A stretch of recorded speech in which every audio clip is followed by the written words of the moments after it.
يارا كانت قاعدة مع أصحابها في الكلية، وخالتها رنت عليها. خالتها بغضب وغيظ كمان. أمال أمك فين يا يارا؟ بكلمها مش بترد عليا، هي خرجت ولا إيه؟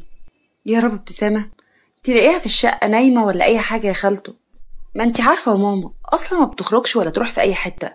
خالتها بسخرية: لا يا أختي، خرجت وجات شقة خطيبك، وكمان عمالة تتلفت حوالين نفسها كأنها عاملة.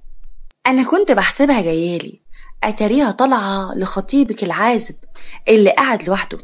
هي يارا بصدمة: ماما جت عند كريم ليه؟ ما قالتليش يعني؟ خالتها بخبز: تعالي بنفسك وتأكدي يا حبيبتي. ويا ترى بقى أمك مفهماك إن هي بتروح لمين؟ بتزور خطيبك العازب؟ الناس كده هتتكلم عننا يا بنتي. يارا بجمود: على فكرة عادي، هو زي ابنها، تلاقيها جاية يعني تطمن عليه، وبعدين وهي فايت عليكي قالت تشوفه بالمرة عادي، يعني بتزوره يا خالتي. خالتها بسخرية: ايه بتجيلي وبتزورني؟ دي بقالها سنة لا بتعبرني ولا بتجيلي، اخرها معايا مكالمة تليفون. وتاريها بتروح لخطيبك اصلا. يارا بصدمة: ايه؟ انتي متأكدة يا خالته؟ ايه الكلام اللي انتي بتقوليه ده؟ خالتها ببرود: يا عم خالتك، ابقي شوفي بقى الموضوع ده، يلا سلام. قفلت معاها. يارا بذهول: هو في ايه؟ هو امي كل يوم بتقول ان هي رايحة لخالتي، وخالتي دلوقتي بتقول ان هي ما بتجيش، وحتى كريم دايما بيلمح لي ان ماما بتروح لخالتي ومش بتزوره. انا مش فاهمة حاجة، انا لازم اتأكد، في حاجة غلط لازم اتأكد منها. صاحبتها باستغراب: في ايه يا يارا مالك؟ وشك اصفر اخضر كده وعمالة بتكلمي نفسك. لا ماليش، انا هروح مشوار كده في السريع، مش هتأخر ان شاء الله. صاحبتها باستغراب: ماشي يا حبيبتي بس طمنيني. يارا مشيت بسرعة، ركبت عربيتها وراحت شقة كريم. خبطت، فتح وهو متوتر جدا: يارا عاملة ايه؟ غريبة، انت ايه اللي جابك؟ ما قلتيش يعني ان انت جاية؟ يارا بجمود: هي ماما جت عندك هنا يا كريم؟ ايه ماما؟ هتيجي ليه؟ لا طبعا، مامتك ما بتجيش اصلا، ما هو طول الوقت بتيجي لخالتك ومش بتعبرني حتى. يارا زقته: ماما ماما اطلعي يا ماما، انا عارفه ان انتي هنا، خالته شافتك وانتي داخله عند كريم. والغريبه بقى ان هو بينكر. ماما اخرجي. كريم بغضب: ايه الجنان اللي انتي بتعمليه ده؟ مامتك ايه وبتاع ايه؟ هي هنا وانا مخبيها يعني؟ ايوه امي هنا وخالتي شافتها يا كريم، اتكلم وقول انت بتكذب ليه؟ طلع امي، طلعها دلوقتي حالا. كريم بهدوء: خلصتي؟ انا مش هلومك يا ستي، الشقة قدامك ودوري زي ما انتي عايزة، يا رب تلاقي مامتك. دخلت دورت في الأوضة. في اللحظة دي دخلت خالتها عزة بغضب: صلاة النبي أحسن، ايه يا اختي بتعملي ايه في شقة بقى واحد عازب؟ خطيبك بس ما ينفعش يكون لوحديكوا. كريم بصدمة: هنكون بنعمل ايه يعني؟ بتحسب مامتها هنا جاية تشوفها؟ في ايه؟ مالك يعني؟ يا يارا تعالي شوفي خالتك. عزة بغضب وزهق: تشوف خالتها ايه؟ دي قلة أدب ان هي تيجي كده في شقة واحد، والله أعلم اللي كان بيحصل. يارا خرجت مصدومة: انتي بتقولي ايه يا خالتي؟ مش انتي اللي قلتيلي وكلمتيني ان ماما هنا وانا جيت عشان خاطر اشوفها؟ ما حصلش ان انا كلمتك. ايه انا اكلمك واقولك مامتك هنا ليه يعني؟ ده انا كنت بكلمك اطمن عليكي يا شيخة، حرام عليكي، اتاريكي بقى مقضياها مع خطيبك. طب اصبروا شوية، ده انتوا فاضلكوا شهرين وتتجوزوا. يا رب دموع: انتي بتقولي ايه؟ انت عاوزة تشوهي صورتي يا خالتي؟ انا ما عملتش حاجة، انتي ليه بتعملي كل ده؟ انا عملتلك ايه؟ يا حبيبتي مثلي يا بنت مثلي، اعملي الشويتين دول، انا بقى هقول لامك وهكشفلك الحقيقة كلها. يا رب زهيق: اخرسي قطع لسانك، ايه ده؟ انتي اللي جبتيني هنا بقى؟ انتي يا خالتي تجيبيني هنا عشان تعملي كل ده فيا؟ ست بتيجي من وراها: في يا عزة بتصلى بيا على الصبح ليه؟ في ايه؟ بتبص بتلاقي يارا.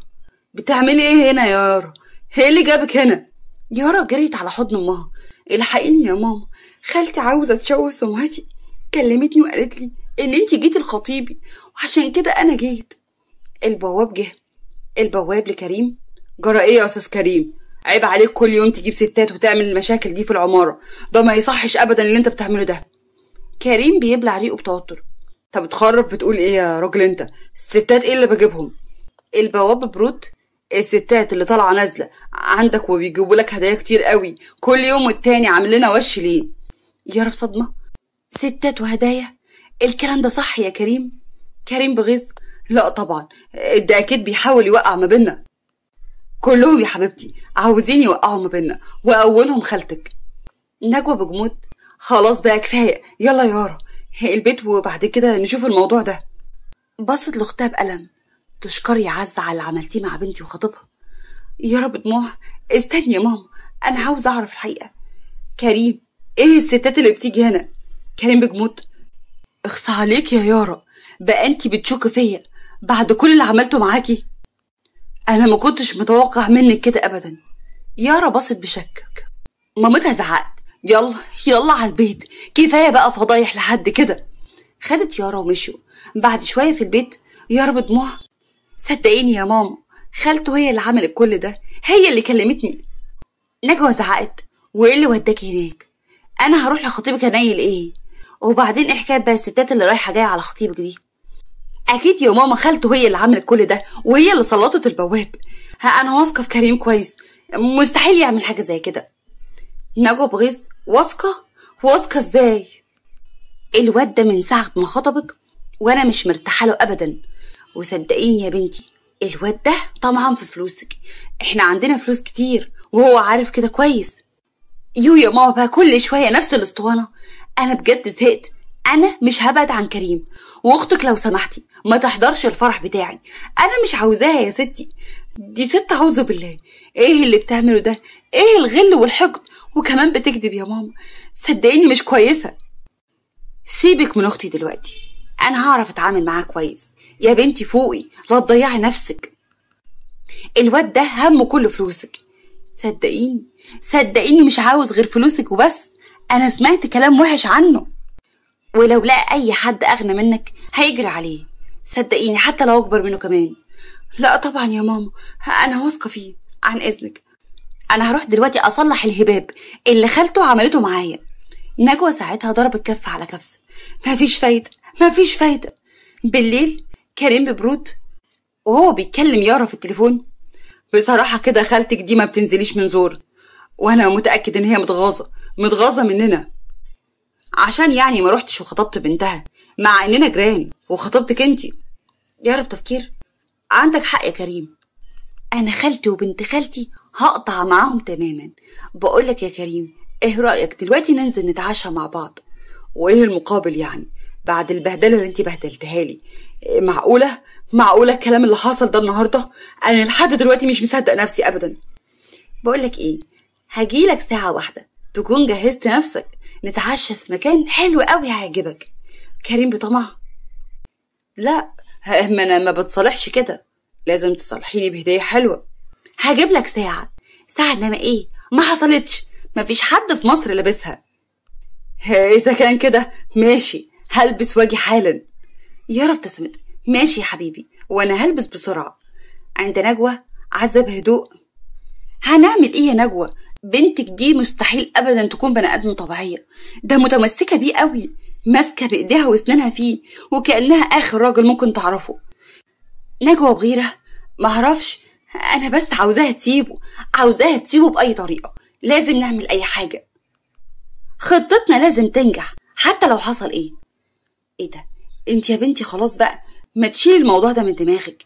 انت مش خايفه من كلام الناس هتقول عليكي ايه؟ هتقولي ان انت سرقتي خطيب بنتك؟ بقولك ايه، خلي اللي يقول. بقولك انا مش ناقصه وجع دماغ، انا ماليش دعوه اصلا بكلام الناس. عزة بتوتر. طب ناويه تعملي ايه المره الجايه يعني؟ خليها مفاجاه بقى يا اختي. طب وبنتك؟ مش عارفه، الايام هتنسيها. بعد شويه كريم بيخبط على الباب. نجوى بتفتح له. ايه ده كيمو؟ تعالى يا حبيبي، نورت بيتك ومطرحك. كريم بتوتر وهمس. هو يارا عرفت انك كنت عندي بجد ولا ايه؟ انت اعترفت ليها؟ لا طبعا، انت عاوزني افهمها ان انا كنت عندك، بس الحمد لله ان انت هربت لي من المطبخ. كريم بهمس. هي يعني مش هتفهم بقى؟ تفهم ايه يا كيمو؟ مش دلوقتي. طب خلينا كده ما نتقابلش الفترة دي، لحد ما نجيبها لها واحدة واحدة، وبعدين بعد كده نتقابل. نجوى بغضب: نعم نعم يا حبيبي، هو أنا هستنى لما تعمل كل ده؟ لا يا كريم. وانا ما بقتش عاجباك دلوقتي، امال فين كلامك؟ يا ريت نتجوزك، انتي احسن من بنتك، كل الكلام ده راح فين؟ كريم بتوتر: بصراحه كده انا كنت غلطان، انا بحب يارا وعاوزها، مش عاوزك انتي.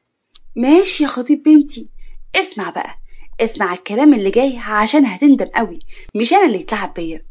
يارا من وراها: هيندم ليه يا ماما؟ في ايه؟ مالكوا انتوا الاتنين؟ كريم بخضه: يارا كويس قوي ان انت جيتي، بقولك ايه، يلا يلا حبيبتي عشان نخرج. وانا كنت بتكلم مع مامتك على فرحنا، انا وحماتي هنوضب كل حاجه، ما يهمكيش انتي. وكانت هي عماله توصيني عليكي ان انا ما زعلكيش ابدا، صح يا طنط نجوى؟ طبعا طبعا يا حبيبي صح. انا هدخل دلوقتي عشان اجهز لكم العشاء، في ضيوف جاي لنا النهارده. وانتي يا يارا تعالي ساعديني وكنسلي خروجتك النهارده مع كريم عشان عمك جاي، وهكون زياره طويله شويه، وما ينفعش ياخدك الاستاذ كريم وتخرجي كده وتسيبيني لوحدي. كريم بغيظ: مش هتاخر يا حماتي، هنيجي على طول. انا قلت لا، يارا مش هتخرج معاك النهارده، وبعدين عمها عاوزها في شغل، وانت تقدر بقى تروح وتعوضها بعدين. يارا بحزن: بس انا يا ماما لازم انزل، انا عندي ميعاد مهم قوي في محل الدهب. نجوى ببرود: بقولك ايه يا يارا، جرى ايه؟ محل دهب ايه؟ وايه اللي انت هتجيبيه من محل الدهب؟ كريم بتوتر: اصل يا حماتي يعني كانت هتصالحني كده، اكمني كنت زعلان من الموقف البايخ اللي حصل، وبعدين انا هرفض ليه؟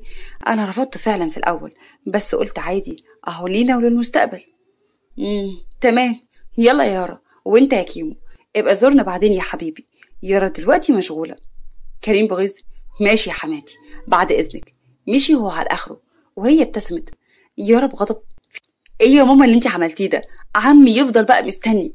لكن كريم انا كنت عاوزه اصالحه. نجوى برود: خلصتي؟ يلا على المطبخ، يلا نشوفهم عملوا ايه في الاكل، وبيصالح المحروس بعدين. يارا بملل: طيب يا ماما. بعد شويه يارا بابتسامه: ازيك يا عمي، اتفضل نورتنا. هشام ابتسم: بنورك يا ست البنات، امال فين الحاجه؟ في المطبخ. ايه ده حاتم؟ ازيك يا حاتم، بقالنا كتير قوي ما شفناش بعض، انت ما بتجيش عندنا ليه؟ حاتم ببرود: عادي يعني، مش بكون فاضي. يارا انحرجت: طيب ربنا معاك، انا هروح انادي ماما ثانيه واحده وجايه. راحت تناديها، وهشام بيبص لابنه: هو في ايه يا ابني؟ ما تتكلم معاها بالراحه شويه. طب متعرفش تتكلم عدل؟ لازم تتكلم بالطريقه اللي زي السم دي. حاتم ببرود: انا ما كنتش عاوز اجي يا بابا اصلا، انت اللي غصبت عليا. يبقى لو سمحت ما تطلبش مني اكتر من كده. ماشي يا ابن عفاف، اما نشوف اخرتها ايه معاك. نجوى جات بابتسامه وهي بتقول: الحاج هشام الف خطوه عزيزه، كل دي غيبه، محدش بيسال عننا كده خالص. هشام بهدوء: معلش يا حاجه، الدنيا تلاهي، انا قلت اجي واطمن عليكم. نجوى بابتسامه: ازيك يا حاتم يا حبيبي، مامتك عامله ايه وشغلك عامل ايه؟ ماما الحمد لله كويسه، وانا بقيت ظابط الحمد لله. نجوى بسخريه وبصت لبنتها: طب الحمد لله بقى عندنا ظابط قد الدنيا، اصل يا ابني خطيب بنتي معايا دوب الابتدائيه. ماما ايه لازمته الكلام ده دلوقتي؟ وبعدين كريم متربي وشغال كويس على فكره، وعنده المشروع بتاعه. هشام كان بيحاول ان هو يهدي الموقف: خلاص بقى يا جماعه ما تصلوا على النبي، في ايه؟ هو الاكل ايه فاضله كتير؟ يلا احسن انا جعان قوي. ماشي يا حاج، اتفضلوا السفره جاهزه. راحوا عشان خاطر ان هم ياكلوا. نجوى بفضول: الا قولي يا حاتم، انت خطبت ولا في بنت شغله دماغك كده ولا كده؟ لا انا اصلا ما بفكرش في الموضوع ده خالص، ما بحبش وما بطقش صنف الحريم. يارا بسخريه: ده على اساس ايه؟ ان هم اصلا طايقينك؟ انت مش شايف وشك عامل ازاي؟ هو في اي بنت في الدنيا هترضى بيك؟ حاتم بخبث: من ناحيه ايه يعني؟ ايوه بيبصوا له وبيحبوني. ده يا بنتي انا مش عارفه اقولك ايه، في الرايحه وفي الجايه، دي ببص ودي ببص، يتمنوا كلمه واحده مني. تلاقيهم اصلا نظرهم ضعيف، طمعانين فيك يعني. هو انا عبيط زي ناس كده معرفش مين الطماع مش من الطماع ولا ايه يا يارا؟ نجوى بسخرية. قولي يا ابني، الكلام اللي انت جاي دلوقتي تقوله جاي في وقته. اصل هي مش هتفوق ولا هترتاح لها بال كده، والدنيا هتقف قصادها وتسقف لها تديها بالاقلام. هشام بدوق، انتي كل دقيقة كده لازم تتكلمي بالطريقة دي؟ يارا كبيرة دلوقتي وعارفة مصلحتها. يلا يا يارا قولي لي يا حبيبتي، فرحانة وفرحك امتى كده؟ عشان انا مجهز لك حتة يوم فسحة في امريكا، انما ايه، هتقضي شهر العسل في امريكا يا حبيبتي وعلى حسابي، ومحدش هيدفع جنيه. بجد شكرا قوي يا عمو، ربنا يخليك ليا وما تحرمش منك ابدا. ويخليكي ليا يا حبيبتي. نجوى بصت لحاتم. حاتم خلص الاكل يا حبيبي وتعالى عشان عاوزاك في موضوع مهم. حاضر يا مرات عمي. عند كريم. كريم بغيظ. انا مش عارف اكون مع مين بالظبط، البت ولا امها؟ انا اتخنقت. صاحبه. يا ابني انت كل همك الفلوس صح؟ اذا كانت جت بقى من ناحية البنت او حتى امها، مش مهم بقى اي واحدة. عندك حق، بس مش عارف، نجوى دي ايديها كده ماسكة في الفلوس، ويارا هبلة وهي اللي هتورث كل حاجة، لكن نجوى مش عارف، وبعدين كبيرة عني كمان. انا مش مرتاح اصلا الموضوع ده. صاحب بخبز. طب يا سيدي، واللي هيحلها لك بقى تديله مصلحة حلوة، هدي اللي انت عاوزه، بس اعمل ايه؟ البت بتحبني وامها كمان بتحبني، هروح لمين فيهم؟ هقولك، تروح للأم. الأم هي اللي وارثة كل حاجة دلوقتي، وهي اللي مسؤولة عن بنتها. شوية شوية انت هتقدر بطريقتك ان تخلي الست دي تتنازل عن كل حاجة، وساعتها تاخد كل حاجة وتخلع برا البلد، لا تاخد لا دي ولا دي. بس تفتكر يا ابو العريف ان يارا هتسكت على حاجة زي كده؟ متهيألي لأ. وكمان نجوى هترضى ان هي تعمل كل ده؟ هتوافق يعني ان هي تتنازل لي؟ صاحبه باستغراب. ايه يا ابني، مش انت بتقول ان هي بتحبك وبتجري وراك؟ يبقى صدقني اي حاجة هتطلبها منها هتعملها وهي راضية. كريم قلع الدبلة من ايديه وهو بيقول لصاحبه، عندك حق، نسيبنا بقى من السنيورة الصغيرة ونجري على الست الكبيرة المهبولة دي، وخلينا بقى كده نكتب كل حاجة باسمنا. انا بقى هعرف بشغلي ان اظبطها. صاحبه. بس لما تاخد كل حاجة وتظبط امورك اوعى تنسى صاحبك. كريم بخبز. اصبر بس عليا، ده انت هتشوف اللي عمرك ما شفته. ده انا وانت يا ولا هنشوف خير ما شفناهوش طول حياتنا اول ما اتجوز الست الكبيرة، ونشوف هنعمل ايه في السنيورة الصغيرة يا كمان. ده انت دماغك ده هياض، ربنا يسترها عليك. اما بقى عند نجوى. نجوى بتوتر. بص بقى، انا عاوزاك في خدمة يا حاتم، مش هنساها لك طول عمري. خدمة ايه يا مرات عمي؟ شغلتيني، انت كويسة ولا ايه؟ انا عاوزاك تحاول كده تقرب من يارا وتشغلها عن خطيبها ده، ارجوك يا حاتم. نعم، ايه الكلام الفارغ ده يا مرات عمي؟ انا معرفش اعمل الكلام ده. مش كلام فارغ ولا حاجة، انا عاوزاك تبعدها بأي تمن. اصل الواد ده انا مش مرتاحه له، طمعان فيها، وانا بصراحة نبهتها اكتر من مرة وهي ما بتسمعش الكلام. مش عارفة اعمل ايه، مش عارفة بجد اعمل ايه. عشان كده يا ابني حاول تشغلها، تتكلم معاها، تخرجها، تعمل اي حاجة. ايه الكلام ده يا مرات عمي؟ وبعدين لو هو طبعان وانتي فعلا حذرتيها اكتر من مرة، يبقى خلاص سيبيها بقى براحتها. اللي بيشير قربة مخروبة بتخر على دماغه. نجوى بغيظ. بس انا مش هستنى ان بنتي تضيع مني وما لاقيش اي حل، يعني جرى اي حاتم يا ابني، حرام عليك تسيب قلبي محروق كده على بنتي. انا حاولت اكتر من مرة ان انا اوقع ما بينهم، بس مفيش فايدة، مش مقتنعة ابدا. الواد ده طمعان فينا، طمعان قوي. حاتم بشكل. ماشي يا مرات عمي، هحاول اقرب من بنتك، بس ايه؟ بس مش زي اللي في دماغك، احنا اصحابه بس، وانا راضية بأي حاجة، المهم تعرف الفرق ما بينك وما بينه. ماشي يا مرات عمي. تاني يوم يارا نزلت بابتسامة. صباح الخير يا ماما، انا نازلة الجامعة، عاوزة حاجة؟ خدي بالك عن نفسك يا حبيبتي. عربيتك بتتصلح على فكرة. انا طلبت من حاتم يوصلك، موافقة ولا ايه؟ لا طبعا مش موافقة. ايه ده، انا هطلب اوبر يا ماما. ما ينفعش، انا خطيبي كده ممكن يزعل مني. نزلت لقت عربية فعلا مستنياها، كان حاتم مستنيها. مشيت وسابته. حاتم غيظ، الصبر من عندك يا رب، انا مش فاضي للكلام اللهبل ده. انا اصلا مش بطاقة، مرات عمي عاوزاني اقرب منها ازاي؟ انا مش فاهم والله. هي ناقص عطلة. نزل وراها. استني استني، انت يا بت يا بت انت، امك قالت لي اوصلك، لازم تحترمي كلامها. يلا تعالي يلا. خلصت كلامك؟ انا مطلبتش منك حاجة اولا، ثانيا انا بحترم خطيبي جدا، ثالثا انت دلوقتي بتقولي ان انت كنت مستنيني وان انا لازم احترمك، معنى كده ان انا مش محترمة. لا بقى، انا محترمة من غصب عنك، فاهم؟ لم لسانك احسن لك، بدل ما لطش لك كفين على وشك. هضربك كف الزقك في العمود اللي وراكي، اعملها كده وانا هحبسك ان شاء الله. وينكتب كده بالبنط العريض: البنت التي سجنت ابن عمها. الله الله عليك يا حاتم، مش ابن عمها وبس، ده كمان ظابط. يا مامي تصدقي ان انا فعلا خفت. جربي بس انتي تعمليه كده وشوفي انا هعمل معاكي ايه. مش هعمل كده، سيبني بقى لو سمحت. بصراحة يا حاتم انا هعمل اللي انيل من كده، جهز نفسك وانت هتشوف. جربي كده، انتي بقى على الفاضي، لكن غير كده ما بتعرفيش تعملي حاجة بقى كده. طيب ماشي. صوتت وهي بتقول: الحقوني يا ناس، الحقوني، عاوز يخطفني، الحقوني يا ناس. الناس اتلمت. مش عيب عليك ايه يا ابني؟ اعتبرها زي اختك وبعدين في عز النهار.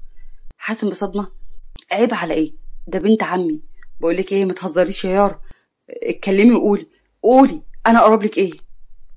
انا مش بهزر، ده مش ابن عمي ولا حتى اعرفه. لو سمحتوا يا جماعة خدوه على الاسم عشان يبقى عبرة لكل الناس. حسبنا الله ونعم الوكيل فيك. مش سايبين البنات في حالها.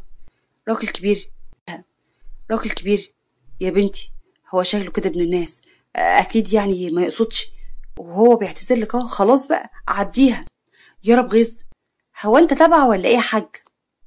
ده انتوا شكلكوا عصابة بقى وعاوزين تخطفوني. حاتم للناس: معلش يا جماعة، هي كده لسعة شوية، انا الضابط حاتم العزازي، ولو حتى مش مصدقيني مامتها قاعدة جوه، ممكن تنادوا عليها وهي تقول ان انا ابن عمها. دي مخها لسعة على الاخر، بيفوت يعني. يا رب غيظ، بقولك ايه، مش هركب معاك يعني مش هركب. بعد 10 دقايق كان سايق وهي راكبة جنبه. حاتم بضحكة: يعجبني فيكي ثباتك على مبدأ. معقولة ايه اللي مركبك معايا؟ ده عشان الناس بس، هي اللي اتحايلت عليا، فقلت يلا بقى اركب معاك وخلاص. حاتم ابتسم: طب ايه رأيك كده، بدل ما تروح الكلية تيجي معايا النهاردة افسحك في القسم؟ يا رب استغرب، انا طول عمري اسمع ان الخروجات في الملاهي، على النيل، في المطعم، في كافيه، لا لحد كده لا، كفاية بقى. اروح القسم معاك اتفسح ولا ايه؟ عشان يا بنتي نحن نختلف على الاخرون. التليفون بيرن من رقم كريم. يارا ابتسمت: الو، ايوه يا حبيبي، صباح الفل، انا رايحه الكليه مع ابن عمي، ما تزعلش مني بقى، ماما اللي ضغط عليا. لا مش زعلانه ولا حاجه، بقولك ايه، انا محتاج 4000 جنيه عشان الايجار متاخر عليا، والقبض لحد دلوقتي منزلش، اول ما هينزل هبعتهولك على طول. حاضر، هحولك دلوقتي كل حاجه على الفلوس، هسحبهم وهحولهم لك على طول. تسلمي يا حبيبتي، يلا سلام. قفلت معاه. بصت لحاتم وحاتم بص لها. حاتم بيستغرب: في يارا، محفظة ايه؟ بتحولي ايه بالظبط؟ وانت مالك؟ خليك في حالك يا ابني، انا مش ناقصة، ولو سمحت لف كده روحني علشان انا اتسد نفسي على الاخر. حاتم بغيظ: بقى كده؟ طيب ماشي، مش هروحك وهتقضي طول النهار معايا في القسم. عيل بارد، جرأيه اخي.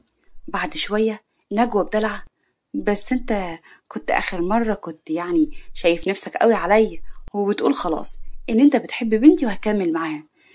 بصراحة كده يا نونا، انا حسيت ان انا غلطان وما حبيتش حد قدك ابدا في الدنيا دي كلها. انا هديها النهاردة الدبلة بتاعتها وهعترف بكل حاجة، وبصراحة كده انا مش قادر ابدا اكتم مشاعري ناحيتك، هنتجوز بعد فترة قصيرة قوي. يارا جت وراهم بصدمة وهي بتقول: انت بتطلب ايد امي وعاوز تسيبني يا كريم؟ كريم ونجوى، يا ترى ايه اللي هيحصل بالظبط؟ هنشوفه وهنتابعه في الحلقة التانية. حلقات هتكون مهمة قوي قوي قوي، ضرب نار. استنوني تابعوني باللايك والاشتراك وان انتوا تفعلوا الجرس عشان يوصلكوا كل جديد. يلا سلام. يارا بصدمة، ايه الكلام اللي انا سمعته ده؟ ردوا عليا انتوا الاتنين. عاوز تتجوز امي؟ كريم بتوتر. بصي بصراحة كده انا بحب نجوى وعاوز اتجوزها، ومش حاسس اي ارتياح من ناحيتك ولا مطمن معاكي. يارا بدموع، انت بتهزر، احنا فرحنا قرب على فكرة. انا حبيتك اكيد، اكيد ده مقلب منك. ماما ردي عليا، ما تخافيش، انا عارفاكوا انتوا الاتنين، اكيد بتهزري انتي كمان. نجوى بهدوء، ده مش هزار يا يارا، انا بصراحة كده محرومة من الحب من بعد ابوك الله يرحمه، وبصراحة الوحيد اللي حسسني بالامان هو كريم، مطمنة معاه. ارجوك يا يارا ما تزعليش. يعني انتوا الاتنين بتحبوا بعض؟ ده انتي بتتكلمي بجد؟ هتتجوزي خطيبي يا ماما؟ ده اصغر منك كمان. انتي ايه؟ انتي اكيد مش امي. نجوى ببرود، لا يا حبيبتي، لا عيب ولا حرام، ده شرع ربنا، وطالما ان هو متجوزكيش فخلاص عادي. وهو لسه انتي سامعاه دلوقتي بيقولك ان هو مش مرتاحلك، يبقى انا اولى بيه.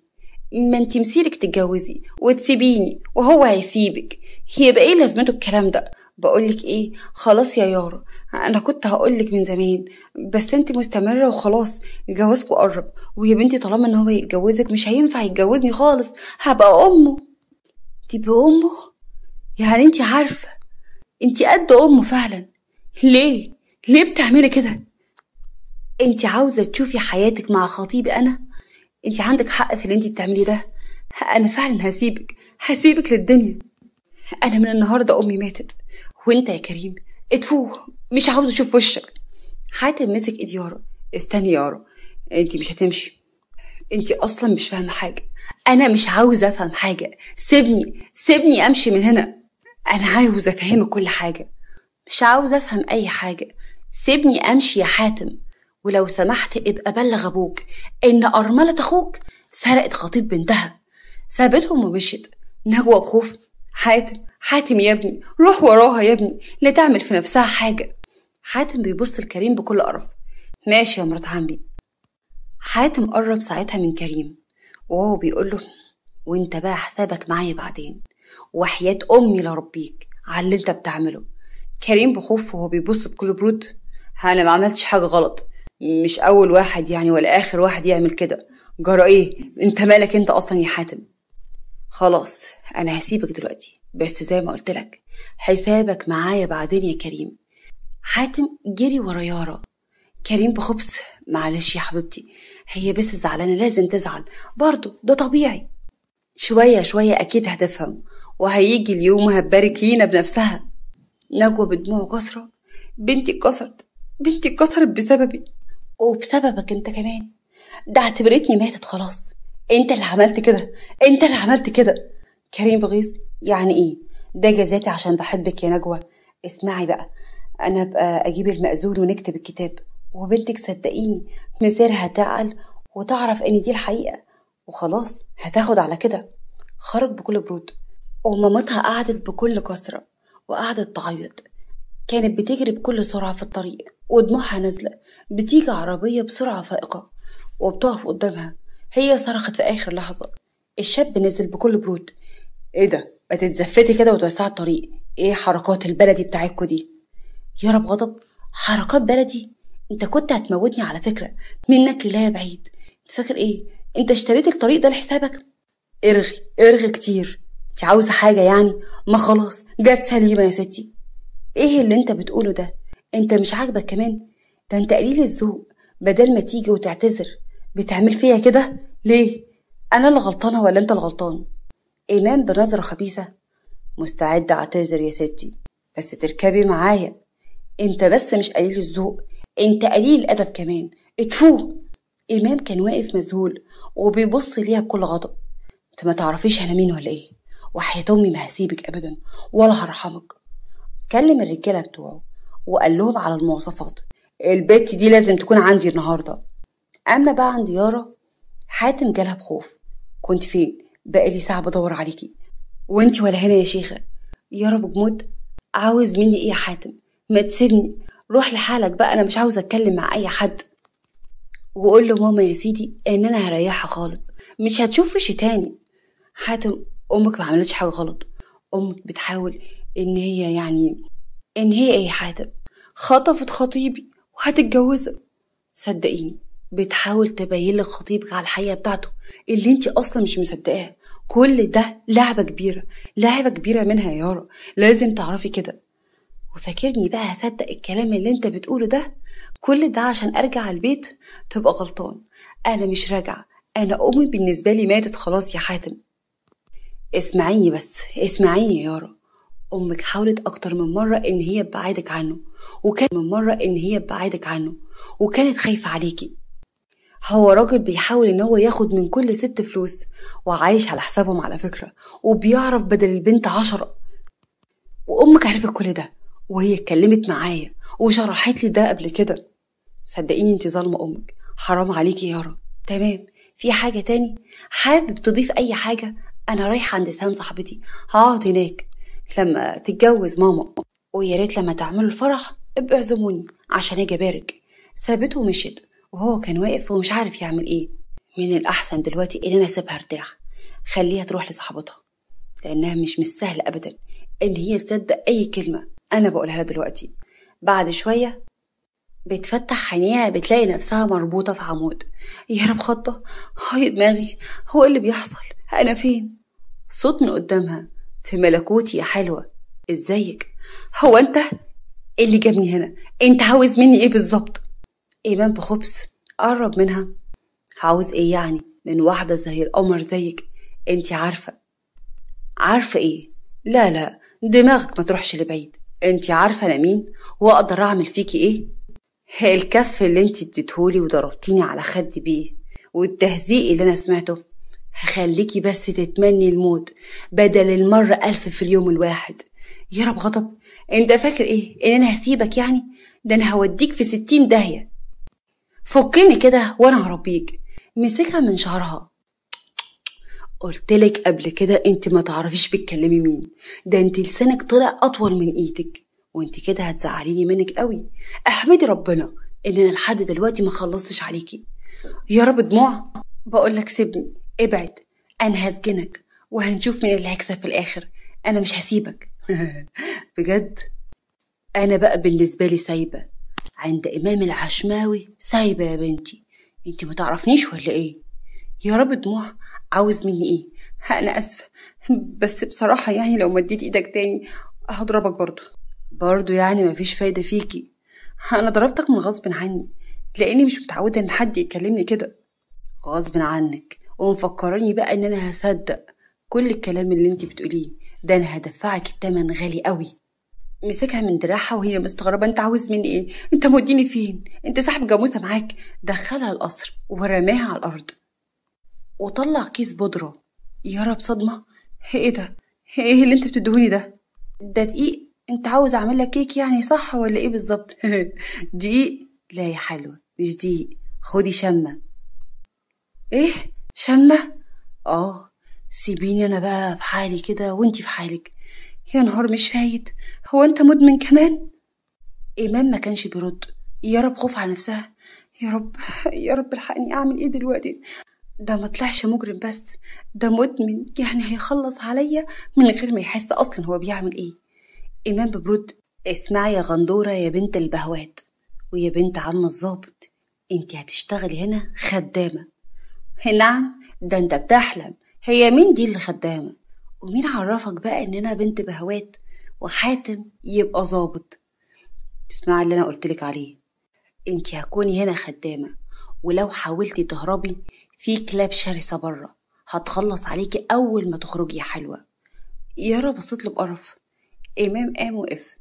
انا هطلع انام دلوقتي، بكرة الصبح الاقي القصر ده زي الفل بيلمع، يعني مفهوم؟ يا رب خبز، عينيا هرتبهولك على الاخر، ده انت تؤمر. بص ليها بكل جمود وطلع. يا رب بص، لا انا لازم اهرب من هنا، لازم اكلم اي حد ياخدني. اتسحبت وخرجت، وجاية تخرج لقت الكلاب فعلا سايبة وشكلها يخض وكبيرة. دخلت تجري تاني، يا رب خوف، ده فعلا في كلاب، طب اهرب منين؟ ولا حتى في بني آدم يوحد ربنا في المكان ده. بتبص قدامها لقت مطبخ، دخلت عشان خاطر تشوف فيه باب خلفي، وفعلا لقت، وجاية تفتحه لقيته مقفول بالقفل. يا رب غضب، ده برضه، طب هطلع منين بس؟ لقت شباك فوق الرخامة، طلعت فوق الرخامة لكن الشباك كان صغير قوي. يا رب فرحة، أكيد هيعديني، أنا رفيعة بس هو صغير كده ليه؟ مش معقولة، مش معقولة، ده مش هيعديني. ازاي بس يركب شباك صغير بالحجم ده؟ إمام جه من وراها. ايه فاكراني مغفل يعني؟ اتخضت وكانت هتقع من على الرخامة، غمضت عينيها بكل خوف. مرت دقيقة وفتحت عينيها لقيته شايلها. يا رب كسوف، نزلني، انت ماسكني كده ليه؟ انت يا عم، بقولك ايه، انت شارب ايه بالظبط؟ إمام بسرحان، عيونك حلوة قوي، بقولك نزلني، نزلني دلوقتي. انت مش كنت هتتخمد؟ ما تروح تتخمد، يلا اتخمد. طولة لسانك دي يا بت، مزهقاني على الاخر، يعني بدل ما ازعلك مبقاش عارف اعمل معاكي ايه. انا ما بخافش من حد، وبعدين ريح نفسك بقى. ايه الريحة المقرفة دي؟ ريحتك معفنة كده ليه؟ زقها وقعت على الارض. يا رب غيظ، يخرب بيتك، يخرب بيتك بجد. انا بقولك نزلني، نزلني بالراحة، مش ترميني كده على ظهري. يا ظهري، يا ظهري. امام الجاهل ومشي بكل برود.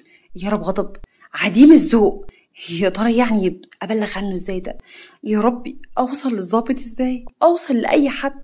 يا رب يا حاتم، يا رب يا حاتم تدور عليا. في بيت نجوى، حاتم بكل هدوء، ما تخافيش يا مرات عمي، هي دلوقتي عند صاحبتها سهام وتلاقيها يعني محتاجة ترتاح.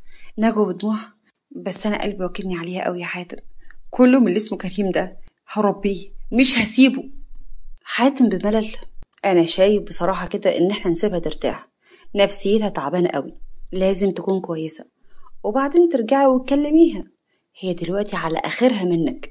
نجوى بحزن، ماشي، انا مش هكلمها خالص، بس انت لازم تروح وتطمن عليها ارجوك يا حاتم، لان مستحيل ابدا هتقبل مني اي حاجة، ولا هتقبل اصلا ان هي تشوفني. حاضر يا مرات عمي، عن اذنك بقى عشان ورايا شغل كتير. سابها ومشي وهي عمالة بتعيط. تاني يوم في القصر، يارا كانت نايمة على الكنبة، قامت بإرهاق. إمام نزل، انت يا زفتة كنت بتهببي ايه؟ هو ايه اللي كنت بهبب ايه؟ كنت نايمة يعني. نعم يا اختي، انت عاوزة تقولي ان انت كنت مخمودة يعني؟ طب والفطار ما جهزتيش ليه؟ وفين التنظيف؟ انت متخلفة ولا ايه يا بنت انت؟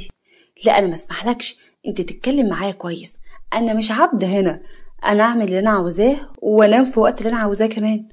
والله وايه كمان يا قطة؟ سمعيني، تحترم نفسك وانت بتكلمني وتسترجل شوية ورجعني لأمي أرجوك. بقولك يا بنت انتي، أنا مش ناقصك، احترمي نفسك بقى وبطلي طولة لسان. سيبك من كل الهري اللي انتي بتقوليه، أنا ماشي دلوقتي وهرجع ألاقي الدنيا زي الفل وكل حاجة حلوة. زقها برجليه وخرج. يارا بدموع وبألم وبتمسح وشها، حسبنا الله ونعم الوكيل فيك. قامت بضعف، راحت عند الحمام عشان خاطر تغسل وشها، دخلت بتبص لنفسها في المراية بحزن، قعدت تعيط. بتسمع صوت كسر جامد جدا جاي بره، بتتخض وبتطلع تجري، لقيته ماسك الكاس في ايديه وعمال يكسر في كل حاجة. يا رب قرف، ايه القرف ده؟ انت مش هتبطل بقى سكر وشم؟ انت ما بترحمش نفسك لا ليل ولا حتى نهار؟ وانتي مالك انتي؟ على فكرة اللي انت بتعمله ده حرام وما ينفعش، ربنا هيحاسبك عليه، هتروح النار يا منيل. بيبص لها بكل شروط وبيتنهد بقرف. المطبخ عندك، يلا، مش عاوز اشوف وشك، اعملي الاكل بسرعة عشان انا جعان. يا رب برود، يعني انا اصلا طايقة انا كمان اشوف وشك؟ انت بتعاملني كده ليه؟ ما كانش كفي يعني اللي انا اديتهولك؟ يا عم ما قلت لك خلاص ان انا غلطانة وانا اسفة، مشيني ارجوك من هنا. خلصتي؟ يلا امشي، يلا مش هيحصل لك كويس. قصدك ايه يعني؟ انت اصلا ما تقدرش تعمل معايا اي حاجة. حدفها بالكاس بكل غضب وسكر وبعدين وقع في الارض. يا رب صدمة، يا ابن المجانين، ايه اللي انت بتعمله ده؟ امام وقف وبيقولها، الا قوليلي وانا كنت هخبطك، انت ليه كنت منهارة قوي كده؟ اتكلمي وقولي وفضفضي، ما يخصكش. بقولك ايه، ما تتكلمش معايا كده تاني. مسكها جامد من شعرها. بقولك ايه، اتكلمي عدل، هزعلك وانا زعلي وحش. اوعى اوعى سيبني، حرام عليك. اوعى، ده انا هجيبلك المقص دلوقتي وهوصلك الشعر الحلو ده وخليكي شبه الولاد. يارا حاطط ايدها على شعرها بخوف. لا لا، انا اسفه، انا اسفه بجد. بالله عليك ما تعملش اي حاجه. مسكها جامد. تعالي تعالي كده، عاوزه تهربي؟ اتفضلي. مين قالك كده؟ انا مش ههرب ولا اي حاجه، بس بالله عليك سيبني سيبني ارجوك. رمى المقص من ايده. بصي، ده عشان اعلمك الادب مش اكتر من كده. يارا بتبص نظرات كلها حسره، وفي نفس الوقت بتقول لنفسها هو ايه اللي بيحصل لي ده؟ ونطقت بصوت عالي. انت راجل معدوم الاحساس، عملت كل ده ليه؟ هو انا عملت لك ايه عشان تظلم فيا كده؟ انا عمري ما ظلمت حد ولا زعلت حد مني. خلصتي؟ خلصت المسرحيه؟ برافو برافو برافو. ارجع بعد ساعه الاقي الشغل اللي انا قلتلك عليه خلص، والاقي البيت ده بيلمع. مشي وهي بصت بغضب عند كريم. كريم بغيظ. هي نجوى ما بتردش عليا ليه؟ هي الست دي هتتقل عليا ولا ايه اللي بيحصل بالظبط؟ صاحب خبز تلاقيها مشغوله يا عم، بتعمل حاجه كده ولا كده. انت كده خلاص قفلت مع يارا؟ ايوه طبعا، هي دلوقتي بقت الكارت المحروق. نجوى، نجوى الكل في الكل، هي اللي معاها الفلوس، بس انا عاوزها تتزفت وترد. محتاج فلوس، مش معايا ولا جنيه. يا عم سيبك من التليفون، ما تقوم وتروح ليها وقول اللي انت عاوزه. شوف انت عاوز كام وهي ما هتصدق وهتديلك كل حاجة اللي انت محتاجها. الست دي هبلة قوي، يعني خسرت بنتها عشانك، واكيد يعني الفلوس مش هتكون اغلى منك. روح روح روح واتكلم معاها واطلب اللي انت عايزه. عندك حق، كلمتين حلوين هخليها تقع اكتر واكتر. بعد شوية نجوى بتفتح الباب، لقيته. خير، عاوز ايه تاني يا كريم؟ ايه ده؟ ايه المقابلة الناشفة دي؟ انا جيت يا حبيبتي اطمن عليكي واشوفك. بصراحة كده كنت انتي شكلك زهقانة اوي امبارح. اسمع يا دنتا، انا ما بحبكش ولا عمري في حياتي فكرت فيك. اتعبيت يا ابني عشان احب خطيب بنتي؟ خلاص الدنيا خلصت من الرجالة، فوق لنفسك. تخرج من حياتنا يا اما هرميك في السجن وانت عارف حاتم هيعمل فيك ايه، وعمرك في حياتك ما طالع تاني. كريم بغل. يعني ايه ده كله؟ كان مسلسل وانتي فهمتي كل اللي في دماغي. برافو عليكي بجد. ان انا عاوز فلوس؟ طيب انا بقولك اهو، انا دلوقتي عاوز فلوس كتير منك بقى من بنتك. خلاص يا حلو، انا مش هاممني غير الفلوس بس، وكويس ان انتي قرتيني. احبك ايه يا عجوزة؟ انا عارف الفلوس اللي معاكي كويس قوي، لو قعدتي تصرفيها ليل ونهار مش هتخلص، وانتي الكل في الكل. واوعي تفكري تهدديني احسن تزعلي، وانا زعلي وحش قوي. نجوى بغضب. يبقى انت ما تعرفنيش يا حلو. قابل بقى اللي هيحصل لك، بس يا ريت تعرف تصد كويس. ماشي يا كيمو. قفلت الباب في وشه وهو بيبص بذهول. ايه ده؟ معقولة؟ اما بقى عند يارا فهي خلصت تنظيف القصر وما كانش عندها وقت ان هي تعمل الاكل. رجع امام وباين عليه السكر وسنداه بنت. يا رب قرف، هتدخل النار حتف على فكرة، حتف كده. البنت بدلع. فين جناح سيدك؟ عاوز ينام. ايه سيدي؟ بره يا بنتي، يلا شوفي انت جايه منين وارجعي المكان اللي انت جايه منه، غوري من هنا. انت بتطرديني انا مش عارفه انا مين ولا ايه؟ لا عارفه، بس انت بقى اللي ما تعرفيش. هتكوني مين يعني؟ خدامه وباينه عليكي ان انت خدامه قوي كمان. انا؟ يا ناري. ماشي، الخدامه اللي هي مش عاجباكي دي تبقى مراته واطلعي بره، بدل ما اخلي الكلاب اللي بره يتسلوا عليكي. البنت بخوف مشيت. يارا باستغراب. ايه اللي انا قلته ده؟ مراته ايه؟ ايه الكلام الفارغ اللي انا بقوله ده؟ ايمان بسكر. هو انتي فعلا مراتي؟ انا اول مره اشوفك. يارا بتهطر. لا انت سمعت غلط على فكره. يلا اطلع فوق، اطلع فوق لوحدك. حتى لوحدي؟ هو انتي هتمشي وتسيبيني زيها؟ تقصد على البنت دي؟ ما لازم تمشي، هتفضل قاعده هنا ليه؟ لا ما اقصدش هي. امال تقصد مين؟ ماما سابتني زيها. يا رب هدوء. طب اطلع دلوقتي، اطلع دلوقتي وبعدين نتكلم بعدين. اللي قولي صحيح، هو انت اسمك ايه؟ انا اسمي ايمان. انت نسيتي؟ ما انا قلتلك من شويه. نسيت، معلش. بصي يا امام، لو عاوز تتكلم دلوقتي مامتك سابتك ليه؟ اوكي، انا سامعاك. لو عاوز تأجل لبكره مفيش برضه مشكله، هسمعك. اتخضت لما سمعت صوت من وراها. بسم الله الرحمن الرحيم. انت مين؟ الحارس بهدوء. انا الحارس الشخصي لإمام بيه. اطلعه يهانم فوق؟ هانم؟ تقصدني انا؟ ايوه، إمام بيه قال لنا ان احنا نسمع كلامك ما عدا انك تخرجي من هنا. يا رب سخرية، والله فيه الخير. اهم حاجة ان انا مخرجش من هنا. صح؟ ايوه يا هانم، هو اللي قال لنا كده. طب يلا يا سيدي، شيله على اي داهية تقابلك. ايه افندم؟ هقصد يعني نيمه على السرير. تحت امرك يا هانم. طلع على فوق ونيمه، بس هي كانت حاسة ان هي جعانة قوي، لكن نامت من كتر الارهاق. عند نجوى بترن على حاتم اللي ما كانش بيرد، بس اخيرا رد. نجوى بلهفة: ايه يا ابني؟ كلمتك 1000 مرة، طمني عليها، هي عاملة ايه؟ هي كويسة قوي، بس بصراحة هي مش عاوزة ترجع دلوقتي خالص. اهم حاجة تسيبيها لحد ما الحالة بتاعتها تتحسن. بصي يا مرات عمي، انا هخلص الشغل بتاعي وهكلمك. قفل معاها. حاتم هو بيقول: معلش بقى يا مرات عمي، بقى انا مشغول ومش فاضي للمشاكل دي، انا ورايا حاجات تهد جبل. وبعدين ايه الكلام الفارغ ده اللي هي بتعمله ده؟ مالي انا ومال المواضيع الشخصيه، تتجوز ولا ما تتجوزي، تتخطب لخطيب بنتها ولا هتتجوزوا، انا مالي. اتنهد بكل هدوء، بس هم برضه ملهمش غيري. اعمل ايه بس؟ بعد شويه امام نازل على السلالم، لقاها نايمه على السفره. راح ناحيتها ولقاها بتكلم نفسها وهي نايمه وبتعيط كمان. امام ساعتها قلبه حن. معقوله كل الهموم اللي هي فيها دي؟ حمحم هو بيقول: انتي ما كلتيش ليه؟ اصل انا كنت زعلانه ان انت طلعت ومرضتش تاكل معايا وكنت بتطردني كمان. انا طردتك؟ بجد انا اسف على اللي انا عملته، انا اصلا مش ببقى حاسس باي حاجه. ويا ستي انا جيت عشان خاطر اكل معاكي اهو. لا انا مش عاوز اكل، انا هرمي الاكل ده كله للكلاب بتاعك.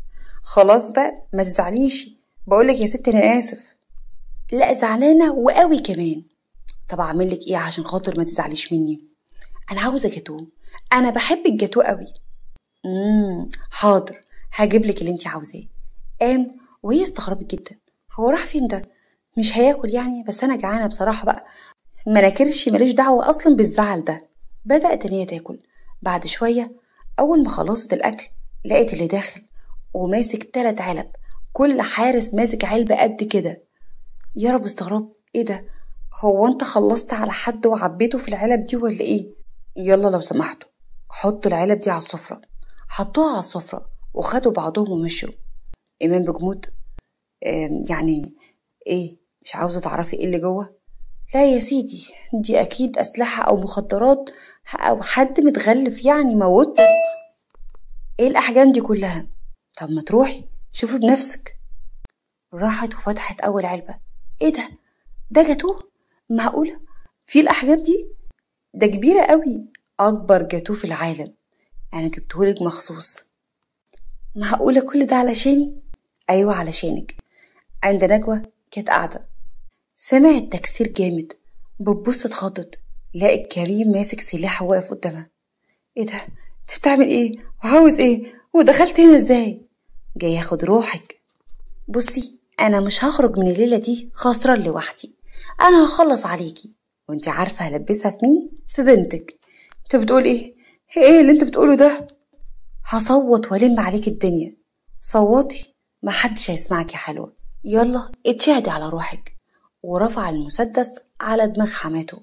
يا ترى ايه اللي هيحصل في الحلقة الأخيرة؟ يا ريت نتابع بالله كل اشتراك، وان انتوا تفعلوا الجرس عشان يوصلكوا كل جديد. يلا سلام. انت لو خلصت عليا هتروح في 60 داهية، الكاميرات بتصور كل حاجة. كريم بخبز، ما انا عارف، وعشان كده فصلتها. انا هظبط كل حاجة ان بنتك هي اللي انتقمت منك عشان انتي خدت خطيبها ولا ايه؟ يلا يا حلوة اتشهدي على روحك. نجوى بصراخ: الحقوني يا ناس، خطيب بنتي عاوز يخلص عليا، الحقوني. طلعت تجري وهو جري وراها. فجأة الباب انكسر ودخل حاتم. نجوى بدموع: الحقني يا حاتم، الحقني، عاوز يخلص عليا. كريم بلع ريقه بكل خوف: ما حصلش، انا كنت جاي اطمن عليها، هي شكلها كده علاها فوت على الاخر. حاتم طلع السلاح: ارمي اللي في ايدك وارفع ايدك لفوق، وهي ايه اللي هجيب اجلك حالا. كريم خاف ورمى السكينة، ومن خوفه جري ناحية الشباك ونط، وقع على السور قطمه ومات في الحال. حاتم بص ليه بكل هدوء: عاش جعان ومات كافر، اهدي يا مرات عمي خلاص. نجوى بنيار: لولا انك جيت كان زماني دلوقتي خلص عليا يا حاتم، ده ذنب بنتي ولا ايه؟ انا ما كنتش اقصد ابدا، ما كنتش اقصد اكسرها كده، صدقني كان نفسي يبعد عنها مش اكتر من كده. حاتم بتوتر: يارا بصراحة كده مختفية ومراحتش عند صحابتها، انا جاي النهاردة عشان اعرفك يعني هنعمل ايه وهندور عليها ازاي. ايه انت بتقول ايه؟ بنتي ضاعت؟ انت بتهزر يا حاتم. كان لسه هيرد وقعت مغمى عليها. اما بقى عند يارا بذهول: انت بتهزر صح؟ ايه ده ليا انا؟ ايوه عشان بس زعلتك. انت مش زعلانه صح؟ لا ما بقتش زعلانه خلاص. طب يلا عشان نفطر. يارا بغيظ: لا زعلانه، ده انت زعقت ليا وكنت هتمد ايدك كمان عليا. وبعدين ايه الحرق اللي في ايدك ده؟ فلاش باك. صحيت يارا وقامت عشان خاطر تعمل فطار لنفسها، كانت جعانه جدا. حست ان هو صعبان عليها. يارا وهي بتكلم نفسها: فوق يا يارا، يصعب عليك ازاي؟ ده واحد مدمن وخاطفك كمان، مش بعيد ابدا يكون تاجر مخدرات، انا مالي بيه. سكتت شويه وهي بتقول: لا برضه ما ينفعش، انا هطلع اشوفه. سابت الاكل وطلعت الجناح وخبطت، لكن هو مردش. فتحت بالراحه لقيته نايم وفي ايده حرق كبير قوي. يارا بصدمه: ايه ده؟ ايه الحرق ده؟ ياه، ده حرق كبير، يا ترى مين اللي عامل فيه كده؟ إمام وهو بيتقلب فتح عينيه وبص عليها: في ايه بالظبط؟ انت ايه اللي جابك هنا؟ مفيش، انا طالعه بس اقولك الاكل جاهز بره، وما تتحركيش بعد اذنك يعني غير باذني انا. سامعه ولا مش سامعه؟ يا رب غيث، انا اللي غلطانه، انا اللي قلت اجي واطمن عليك. هو انت هتعاملني زي الخدامه ولا ايه؟ لا فولي نفسك بقى، ده انا مجرد واحده مخطوفه. انا جيت النهارده عشان ابص لك يعني كده واصحيك شفقه مني مش اكتر، صعبت عليا اكون جعان. إمام بحزن: تمام يا ستي، تشكري على شفقتك دي، اطلعي بره بقى، انا هستناك على الفطار. وبعدين مالك كده هادي، ما بتزعقش ما بتصرخش ما بتكسرش اي حاجه، بقول لك اطلعي بره، مش محتاج من اي حد اي حاجه، بره بقى. يارا خافت وخرجت. هو ماله ده كل شويه يبقى هادي ومره واحده يتعفرط؟ ونرجع تاني لارض الواقع. إمام بجمود: مش مهم تعرفي الحرق ده منين، وبعدين مش عشان خاطر يعني انا جيت وصالحتك تحسبي نفسك حاجه مهمه، انتي بس صعبت عليا مش اكتر من كده. سابها ومشي. ده مجنون رسمي، بجد مجنون رسمي، عنده انفصام في الشخصيه. ضحكت وراحت عشان خاطر تشيل الاكل. بعد شويه كانت يارا بتنظف المطبخ وإمام قاعد بره شغال على اللابتوب. خرجت لقيته بيشم، جريت وشدت الكيس منه: انا عاوز اعرف انت بتهبب ايه؟ وانتي مالك؟ ازاي تاخديه كده مني؟ انا بس يعني ما ينفعش ان انت تدمر حياتك كده بتتدمر، انا حر في حياتي، وانتي حتة خدامة هنا ايه؟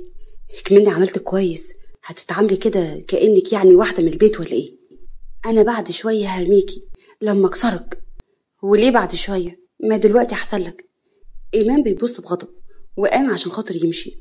دموعها نزلت. بالليل رجع وهو سكران وهي كانت قاعدة بهدوء. راح وقعد جنبها.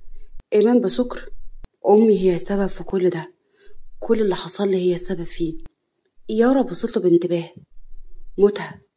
موتها هو السبب في حالتي، وانا صغير بابا اتجوز عليها واحدة مش كويسة أبدا، كانت تبان إن هي كويسة، كانت بتعاملنا كويس قدامه.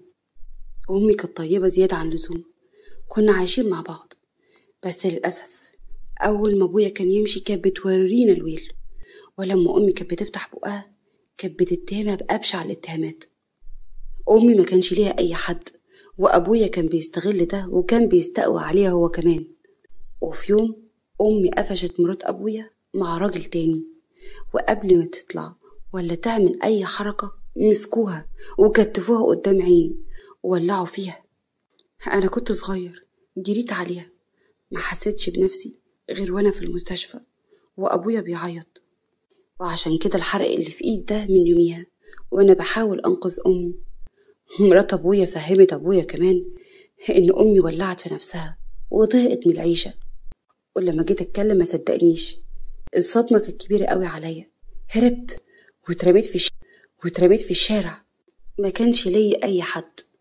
وقفت على رجلي من جديد وبدأت أبيع في الإشارات واشتغل أي شغلانة تأكلني عيشه بالحلال، لحد ما واحد قابلته راجل كبير في السن، خدني وتقريبا كده اتبناني في الشغل بتاعه كمان، اتبناني في كل حاجة، في التعليم، في الشغل. كان راجل غني قوي. ولما مات لقيته سايب لي كل حاجة باسمي لأنه ما كانش ليه حد. بدأت إن أنا أكمل الشغل، وقفت وبقيت من أهم رجال الأعمال. أبويا مات ومرات أبويا عايشة حياتها بالطول والعرض، لحد ما عرفت عنها كل حاجة هي وعشقها، وقد إيه إن هما كان ماشيهم مش مظبوط والدنيا عندهم زي الزفت. بلغت عنها وهي دلوقتي عايشة في السجن، خدت 25 سنة. أنا نفسي أضربها 25 طلقة. مشهد أمي وهي بتولع قدام عينيا وأنا متكتف ومش عارف أعمل لها حاجة، لسه مش قادر أنساه. عشان كده قررت إن أنا أشرب أي حاجة. أدمنت كل كحوليات. يارا كتمت دموعها عشان خاطر ما تبانش قدامه ضعيفة وهو يضعف زيادة. إمام بحزن مش قادر أعيش، مش قادر أحس بأي حاجة حواليا. اترحم عليها يا إمام، هي دلوقتي عايشة في وسطينا وأكيد يعني مش عاوزة تشوفك كده. اترحم عليها، هي ميتة شهيدة. صدقيني أنا أدمنت من غصب عني. أنا ما كنتش متخيل أبدا إن أنا أوصل للمرحلة دي في الإدمان. هساعدك، هتبطل يا إمام، هتبطل.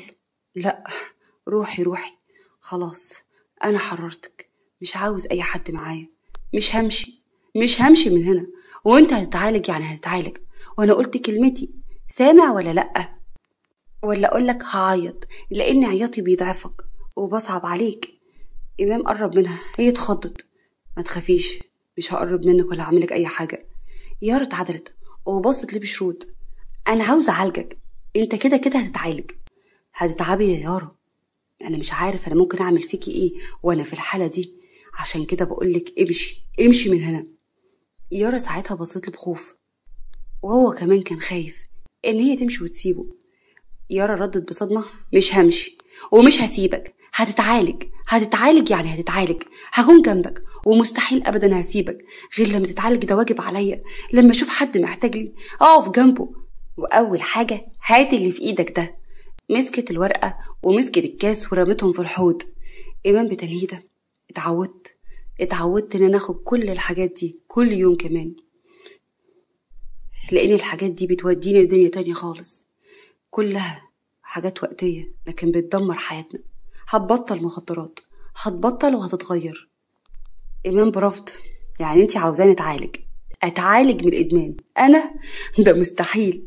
يارا هزت راسها، هتتعالج يا إمام. انا مش هروح مصحات، انا لو رجال الاعمال عرفوا بحاجة زي كده مش هيرحموني. هعالجك وهساعدك في مكانك، بس اهم حاجة تكون عندك إرادة ان انت تتغير وكون كويس. إمام ابتسم، نفسي اكون لاني نضيف من جوه، مش زي ما انت شايفاني. هترجع تاني نضيف. يلا اطلع بقى، انا عاوزة انام. عاوزة تنامي فين؟ ايوه، انا هنام في اوضتك.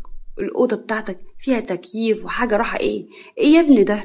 لو حد غيرك ما كانش فكر ابدا في اللي انت بتفكر فيه، مخدرات وقرف. ادخل اوضتك واقفل على نفسك ونام، هي دي نفسها مخدرات. ايه الراحة النفسية دي؟ اعوذ بالله يا شيخ، انت حسادة ولا ايه؟ لا، انا بطردك بس. اطلع بره الأوضة وانا هقفل على نفسي.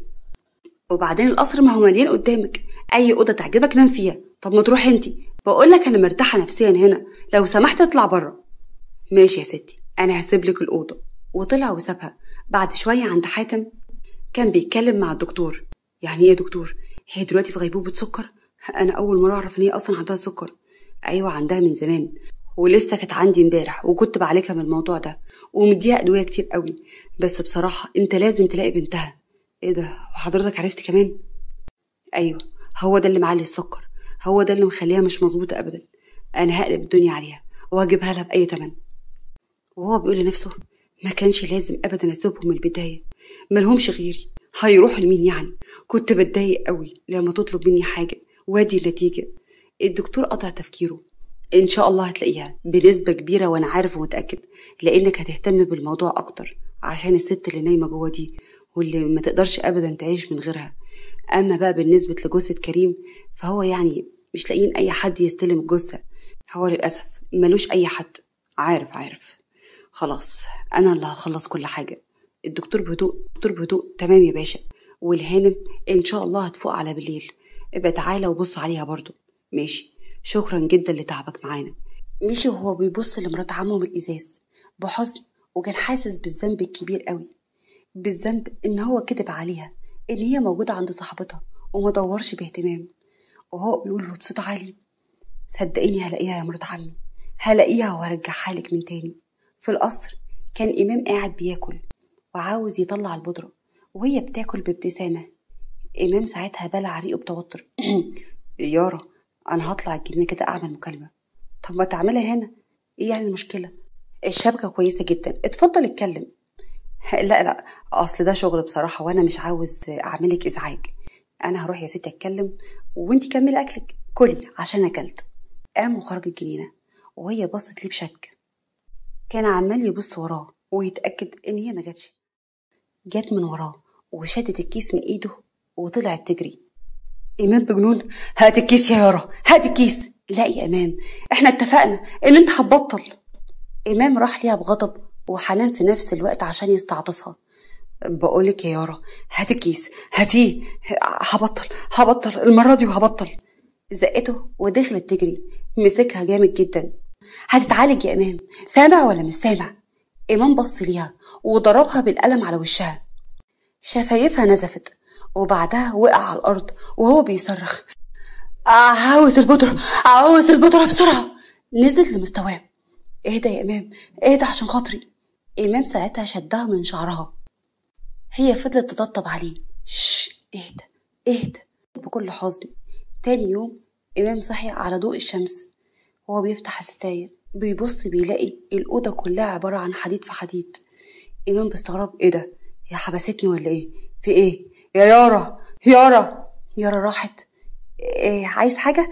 أنا كنت هجيب لك أكل كده عشان زمانك جعان. أنا هجيب لك لقمة تصلب طولك كده. تعالي هنا، رايحة فين؟ إمام بيبص على خدودها لقاها متعلمة من كتر الضربة. أنا اللي عملت فيكي كده صح؟ يارا بابتسامة، ما تقلقش أنا كويسة، يلا بقى عشان تاكل. أنا زيت يا عم، كل بقى. إمام كان جسمه بيتألم. جسمي مش قادر. عادي يا إمام، ده تأثير أول جرعة لأنك ما خدتهاش في ميعادها. هتفضل كده فترة وإن شاء الله مش هتكون طويلة لحد ما تخف خالص. إمام بيمسك دماغه جامد. دماغي، حاسس إن دماغي مصدعة قوي، هموت، مش قادر. اهدى اشرب المشروب ده وانت هتخف على طول. مسك الكوباية من ايديها وحدفها، جت في راسها عورتها. يا رب ألم، يا دماغي ليه كده؟ بص ليها بخضة وجري عليها. يارا عاجبك كده؟ اطلعي بره، امشي، انا مش هتعالج، سيبيني لو سمحتي. هتخفي يا إمام، انا بخير على فكرة، دي حتة صغيرة واتعورت وخلاص، الموضوع خلص. هتخفي يعني هتخف. إمام بدموع، مش هستحمل اذيكي اكتر من كده ارجوكي، ولا انت هتستحملي. سيبيني وامشي.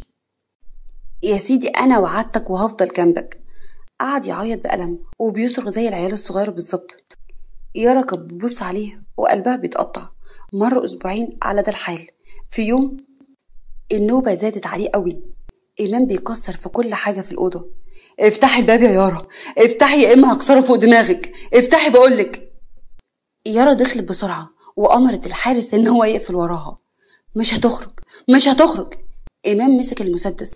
لو ما فتحتيش الباب وقلت للحارس إن هو يفتح، أنا هفرغ كل الرصاصات دي فيكي. مش هفتح يا إمام، هو بعدين موتني يا سيدي، المسدس اللي انت ماسكه ده كله فاضي. إمام بجنان، انت فضيتي المسدس كمان؟ زقها جامد، صرخت قوي. بص ليها بخوف وجري عليها. انا اسف اسف. يارا بتبص على بطنها، لقت ازازه من التكسير اللي هو كان بيكسره، دخلت فيها. ايمان بدموع وخوف: يارا ايه اللي انا عملته فيكي ده؟ ايه اللي انا عملته؟ يارا بألم وتعب: ايمان انا اسفه، سامحني، كان نفسي اعالجك، وانت كويس على فكره وهتتعالج بيا او من غيري. الازازه كانت كبيره والجرح كان كبير وعماله بتنزف. انا اسف اسف يا يارا، ما تقلقيش، انا هاخدك دلوقتي وهعالجك. بيصحى من النوم وهو مفزوع: ايه ده؟ الحمد لله، كان كابوس، كابوس وحش قوي. يارا بتدخل: في ايه؟ مالك بتصرخ كده ليه؟ انت كويس؟ ما تخافيش، انا بخير الحمد لله. انا مبسوطه قوي، مبسوطه قوي يا امام ان انت رجعت دلوقتي احسن كتير من الاول. انا فعلا حاسس ان انا اتولدت من جديد، مبقتش عاوز القرف اللي انا كنت باخده. ساعتها يارا ابتسمت: روح خد بقى كده دش وتعالى تحت، تحت في الجنينه. الجنينه حته واحده هتخرجيني من الاوضه؟ ايوه يا سيدي. في اللحظه دي يارا طلعت التليفون بتاعها واتصلت على حاتم. حاتم بهدوء: ايه يارا بقى، مش ناويه ترجعي؟ امك هتتجنن عليكي، وانا ما صدقت ان انت اتصلتي وعرفت مكانك يا ستي، يلا ارجعي بقى. يارا بحزن: ما اقدرش ارجع، مش هرجع دلوقتي يا حاتم، ما ينفعش اسيبه. قول له ماما ان انا هرجع بس لما اخلص المهمه بتاعتي، وقول لها كمان سامحيني وخليها تسامحني ارجوك، انا قرأت في الجرايد وعرفت كل حاجه. طب خدي بالك عن نفسك يا ستي، ولو احتجت اي حاجه كلميني، هتلاقيني جنبك موجود معاكي عشان اخوك الكبير. انا محتاجه بس تخلي بالك من امي، مش عاوزه اكتر من كده. مرات عمي في عيني، خلي بالك انتي بس من نفسك. اتنهدت وقفلت التليفون. بتبص وراها لقيت امام واقف بكل غيره. ايه ده؟ كنت بتكلمي مين يا هنا؟ ايه ده؟ حاتم ابن عمي، كنت بحكي له حكايتي كلها. صحيح، تعالى وانا هحكي لك كل حاجه عني. ماشي، بس اياكي تكلمي الراجل ده تاني عشان ما ازعلش منك. ليه بقى؟ هو في ايه؟ هو حضرتك بتغير عليا ولا ايه؟ انا هنا في مهمه واول ما هخلصها همشي على طول. نعم اغير على ايه؟ يلا يلا عشان ناكل، يلا بسرعه. ضحكت وهو مشي. ايمان بابتسامه: الله، ايه الجو ده؟ انا حاسس براحه كبيره قوي. يارا ابتسمت، والراحه الاكبر لما تحسها لما تصلي كمان. اصلي؟ انا بقالي كتير قوي ما ركعتهاش. انا بجد مش عارفه اقولك ايه ولا اشكرك ازاي. مهما اشكرك مش هوفي حقك عليا. بجد اطلبي اي حاجه، اطلبي ان شاء الله عينيا هتاخديها على طول. يا رب مرح. لا يا عم مش عاوز عينيك، انا عاوزه جاتوه. ايمان بلطفي: يا لهوتي على الجاتوه، حاضر، للدرجه دي بتحبيه؟ ايوه بحبه. الجاتوه ده بينزل في قلبي مش في معدتي ابدا. اصل انت ما تفهمش حاجه، الجاتوه ده ما بيني وما بينه كلام كتير قوي. هو انت بتفهم حاجه عشان تتكلم على الجاتوه نفسه؟ يلا احكي لي بقى حكايتك يا ستي، ايه الحكايه بتاعتك اللي انت قلتي هتحكيها لي؟ يلا يا شهرزاد. يارا بدات ان هي تحكي كل حاجه. بس يا سيدي وادي الحكايه. وانت بقى اللي انت كنت مخطوبه له ده لسه بتحبيه لحد دلوقتي؟ ايه ده، انا حتى مش طايقه اسمع سيرته، الله يرحمه بقى، ما يجوز عليه غير الرحمه. بقولك ايه، لو حابه تروحي وتزوروا امك ما عنديش اي مانع، هنبقى كويس، ويا ست هاجي معاك كمان. يا ريت يا امام، هي وحشتني قوي، وحشتني جدا كمان. قومي يلا البسي وانا هستناكي هنا. تعالي ما اقولك هنا في ايه. يا ريت وانتي بتسلمي على ابن عمك ما تسلميش بايدك، سلمي من بعيد لبعيد. ايه ده؟ مالك ده انت شكلك بتغير بجد. بعد شويه في المستشفى دخلت، لقت لمه كبيره قوي على مامتها، طلعت تجري بخوف. ايه في يا حاتم؟ ايه اللمه دي؟ ماما كويسه صح؟ حالتها بدات تسوء اكتر واكتر، والدكاتره تقريبا كلهم عندها. دخلت جري وحاتم بيبص من الازاز. ماما مش هتسيبيني يا ماما صح؟ ماما اوعي تسيبيني. نجوى في اللحظه دي فتحت عينيها. بنتي احضني اكتر يا بنتي عشان اتاكد ان انتي موجوده. يارا حضنت امها. يارا بحزن: سامحيني يا ماما، انا اسفه بجد، ما كنتش مصدقه، وكنت عاميه على كل اللي كان بيحصل حواليا، وانتي اللي فوقتيني، والحمد لله ان انا فقت. نجوى بستغرب: بس انتي كنت فين يا بنتي؟ كنت فين؟ انا قعدنا ندور عليكي، وحاتم قال ان انتي عندي واحده صاحبتك اللي هي سهام، لكن رجع وقال لي ان انتي مش هناك. قولي كنت فين وريحيني. كنت مخطوفه يا ماما. ايمان بيجي. ايوه فعلا كانت مخطوفه، وانا اللي كنت خاطفها. ايه انت مجنون يا ابني؟ خاطفها ازاي؟ ايه الكلام الغريب ده؟ لا انا مش مجنون، انا هحكي لك على كل حاجه. نجوى بصت له بذهول، وامام كان واقف جنب يارا وبدا ان هو يحكي. امام بهدوء: دي كل حاجه، وبنتك ليها دين كبير جدا في رقبتي، ويا اما يعني ايه دين ايه يا ابني؟ ده هي اللي عملت فيه خير، ونسدده ازاي بقى ان شاء الله؟ ودين ايه ده اصلا؟ انا طالب ايد يارا يا طنط، انا بحبها قوي. يارا بصت له بصدمه ووشها احمر وانكسفت.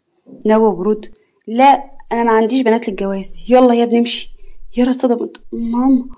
ايمان بصدمه: مش موافقه ليه؟ انا بحبها جدا واحطها جوه قلبي كمان. بقولك ايه، الكلام اللي انا قلته خلاص خلص. ايمان واقف مصدوم ومصمم: انا مش همشي من هنا غير لما اعرف السبب. اثبت ان انت جدير ببنتي، تتجوزها لازم تكون جدير بيها. ازاي يعني؟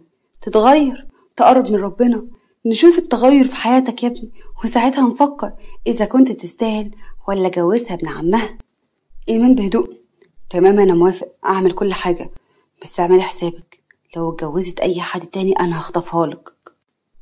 نجوى بابتسامه: تخطف مين يا ابني؟ هي سايبه؟ ما خلاص عرفناك. على العموم لو بتحبها اعمل الحاجات دي كلها. هعملها واكتر من كده كمان. ده شكله بيحبك قوي يا بنتي. ساعتها يارا بصة في الارض ومكسوفه جدا ومش عارفه ترد. بعد يومين نجوى بزهق: في يا بنتي الواد لازق لنا كده، ما بيروحش بيته خالص. هو في ايه؟ هو انا بقول تبقى جدير بحبها يلزق لنا اللزقه السودا دي ليه يا ماما؟ هو بيروح بالليل، انت عاوزه ايه اكتر من كده؟ بيروح بالليل ومن الساعه 6 الاقيه بيخبط على الباب. مش عارفه اخد راحتي يا بنتي، حرام عليه. انا قلت يثبت ان هو بيحبك، مش يلزقلك بالشكل ده. ايمان بيجي: خلاص يا حماتي. حماتك؟ ايوه حماتي، انا طلبت المأذون وزمانه جاي دلوقتي وهنكتب الكتاب. انا خلاص اتأكدت ان انتي موافقة، انا عرفت من تصرفاتك معايا، انتي زي امي واكتر كمان. والله يا حبيبي وانت كمان عوضتني ان انا مخلفتش ولد، وهبقى ام ليك وليها. بس توعدني اوعى تزعل يارا حطها في عينيك. وفعلا مامتها وافقت على الجوازة، وهما الاتنين اتجوزوا وعاشوا حياة سعيدة جدا. لازم نعرف من الحكاية ان ربنا دايما بيختار لنا الصح، مش لازم ابدا ان نختاره يكون هو الصح.